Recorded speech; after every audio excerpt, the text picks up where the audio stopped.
What made you want to run for Manhattan DA?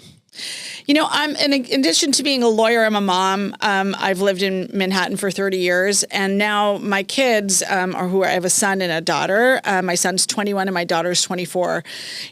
They're about the same age that I was when I moved back to New York after finishing my schooling.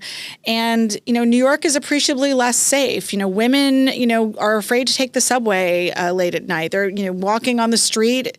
There's a lot more of people that are, very scary out there. And that's not something that we just let go. We, meaning us prosecutors and the police, frankly, back in the day. When I would be taking my kids to PS 116, where I would walk them to school, we definitely, I don't live too far from the Bellevue Men's Shelter. We used to see some people doing some, shady things, but we could call the police and they would respond and the DA's office would prosecute. No longer. Alvin Bragg, on the first day in office, issued the day one memo and said, I'm no longer prosecuting a whole host of misdemeanors. That's not acceptable, and that's not the job of prosecutor. And I just want to restore common sense to that office.